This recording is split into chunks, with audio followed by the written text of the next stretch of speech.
Hi, I'm Gail Sokol, and on today's show, we're going to be discussing the 12 Steps to Yeast Spread, a series, part 1. Welcome to Baking Radio.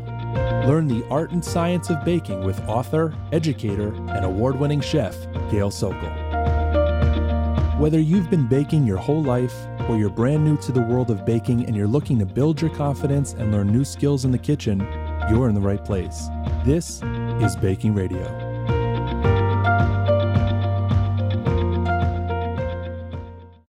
So today, I thought it might be interesting to talk about the 12 Steps to Yeast Spread. And it will be a series, and this is the first part of that series. So some of you have made yeast spread before, and we've had previous shows on fermentation. This is when we use yeast as our leavening ingredient.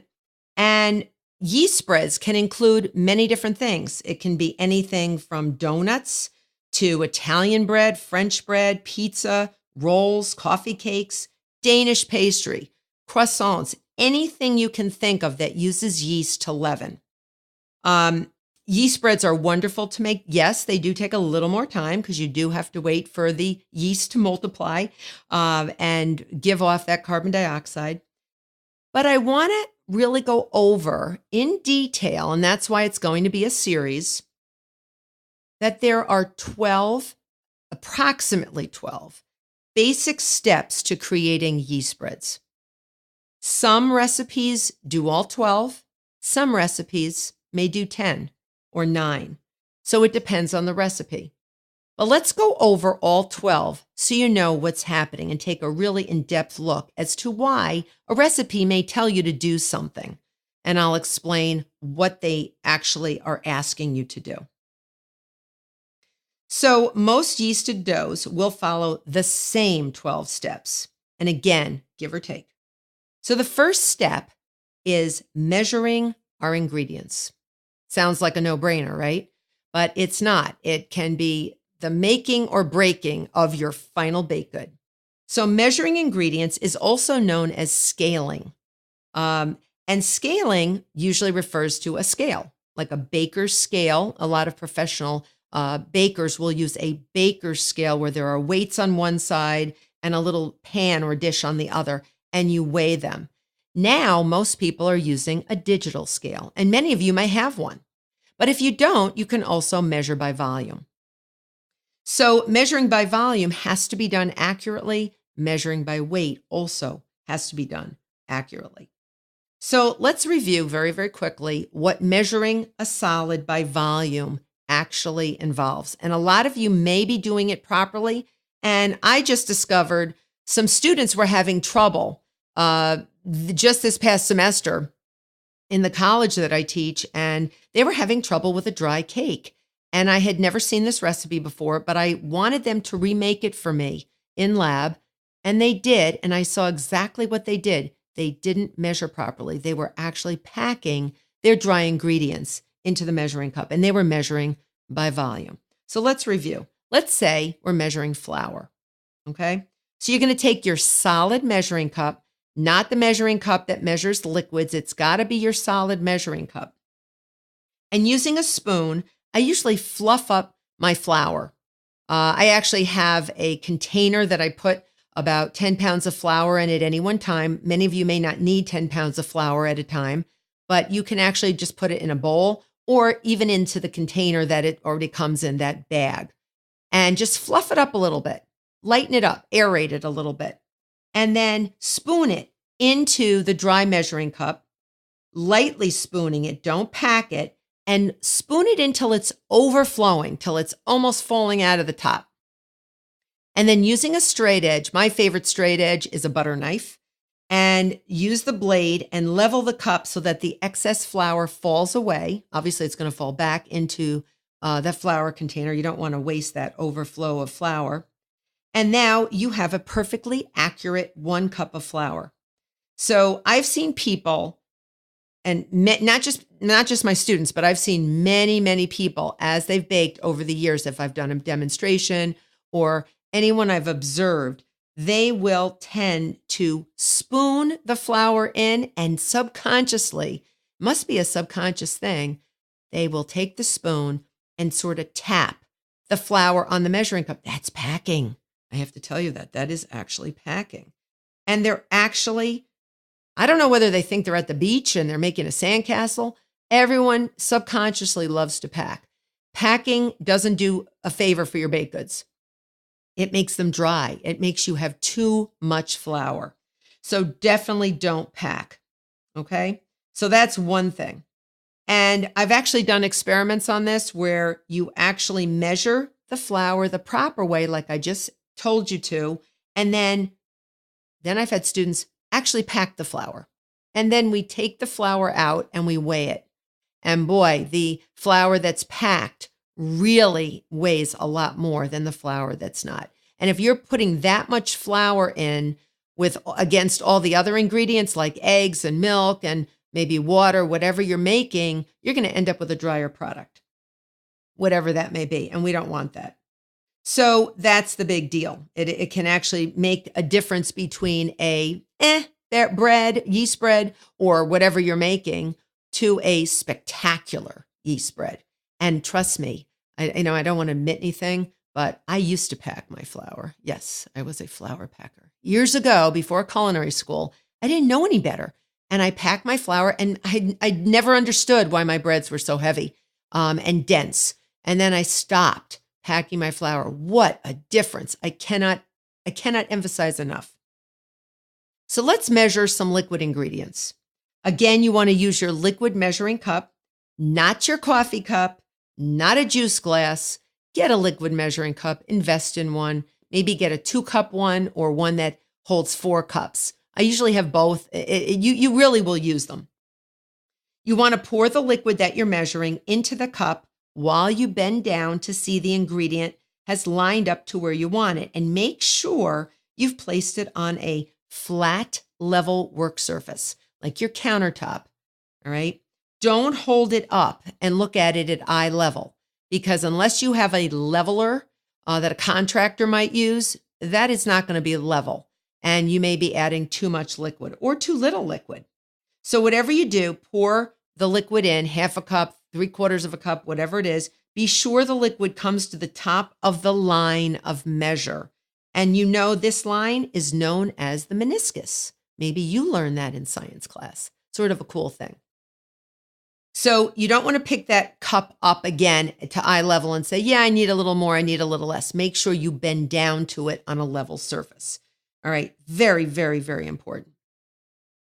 So that's how you measure solids and liquids by volume. Now, if you have a digital scale, that is very easy to use, but you need to tare your bowl, T-A-R-E. So you want to actually zero your bowl so you don't take into consideration the weight of the bowl, and then you can add your ingredients and weigh them out. And some people have ounces and pounds, which is known as the avoirdupois measuring system, the US system, or you can even use metric if you're living outside the United States. And some people in the United States use metric as well. Just make sure that you're consistent with how you're measuring your ingredients. So you don't want to measure some in grams and then some in ounces and pounds. The recipe should be all in ounces and pounds or all in metric. Don't mix and match, all right? You will come up with some differences. Now, I tend to measure volume if the ingredients are already in volume. So if the recipe has 1 cup of flour, I will measure in volume. And if you want to translate 1 cup of flour to weight, you have to go to a conversion table. You can find them online. But the one thing I want to explain to you that a lot of people don't understand, that when you convert from volume to weight, if you see your recipe uses 1 cup of flour, 1 cup of flour is not equivalent to 8 ounces weight. It is not. To be honest with you, all-purpose flour, each flour weighs differently per cup. And for your information, all-purpose flour, 1 cup, weighs 4 ounces, not 8 ounces. So make sure you look it up, okay? There's a lot of different conversion tables that you can find online or even in the back of books. My first book, Baking, about professional baking, has conversions in the back. Many textbooks about baking do, but you can find them online just as easily.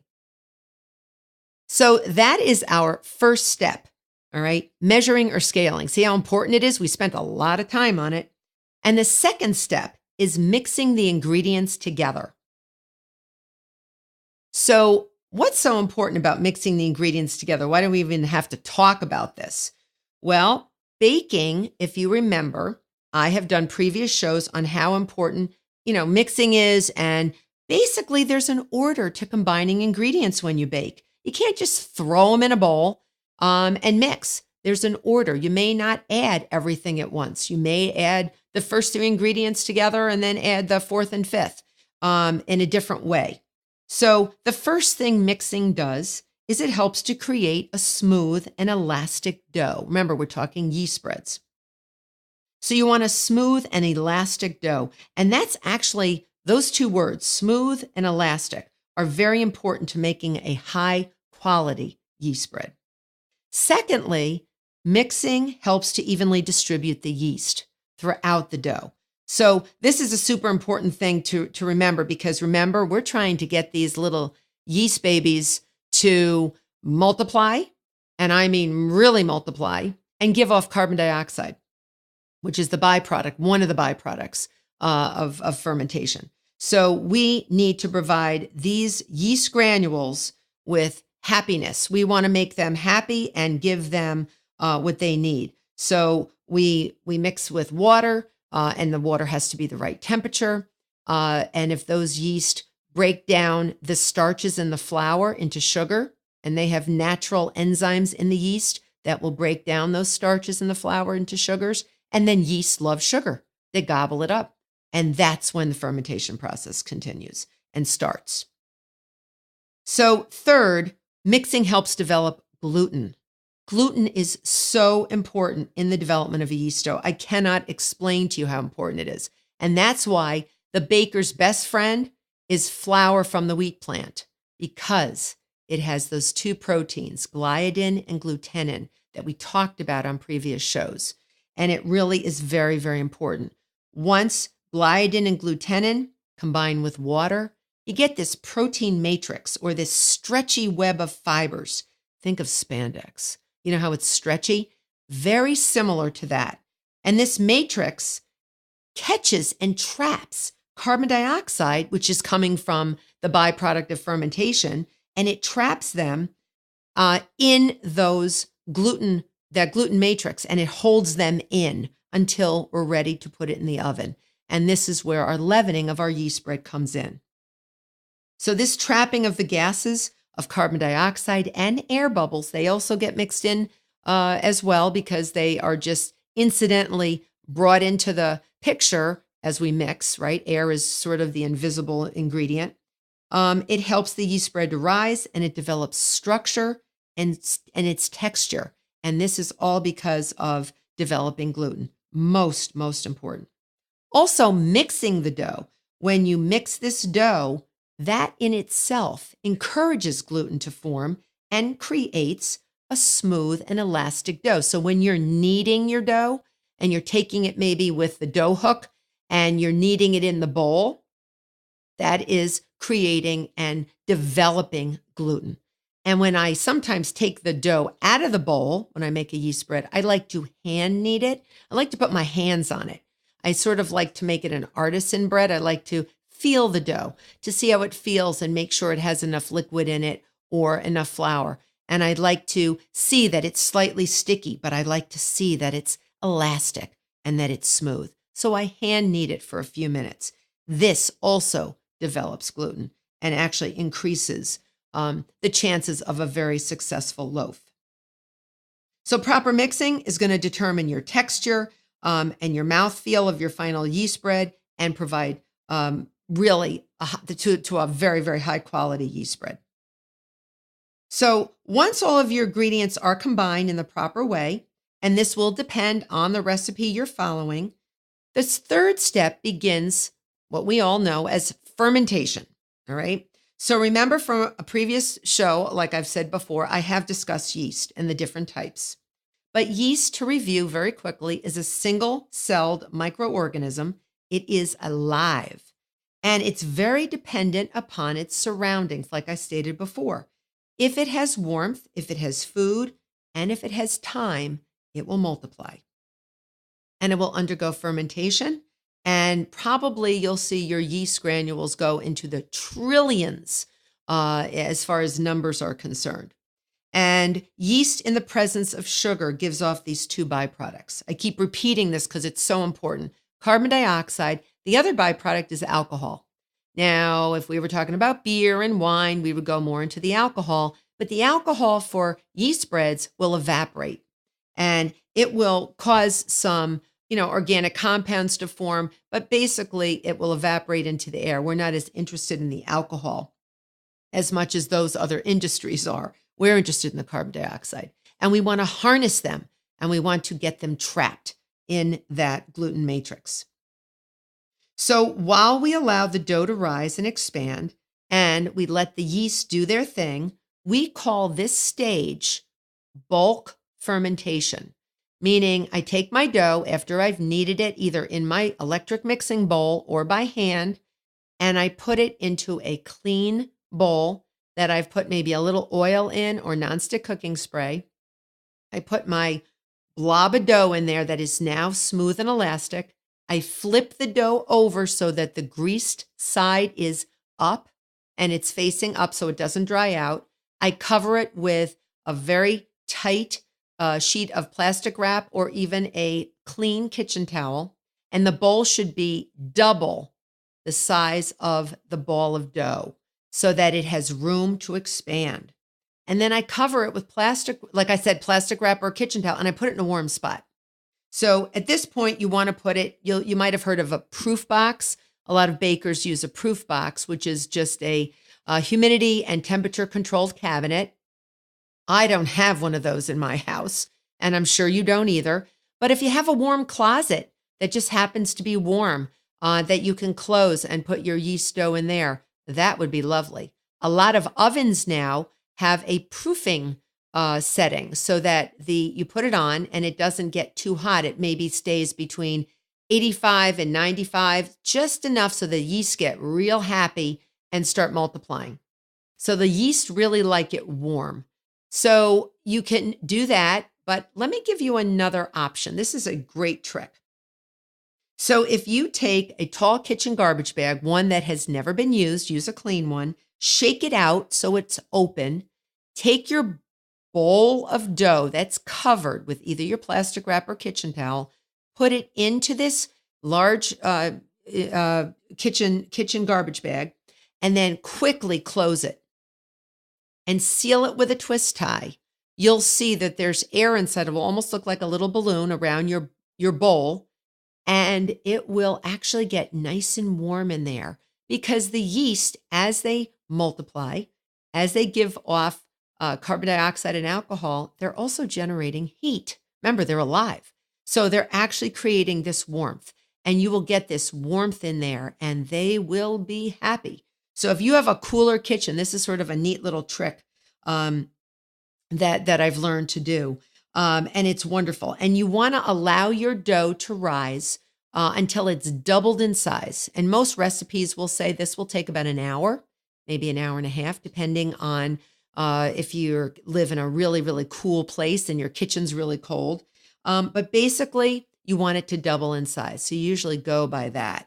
I usually don't let it more than double in size. You don't want to go out for the day and then come back and start working on your dough. You really do want to give it about an hour and a half. And this allows the dough to expand, and you will see it will have really gotten big.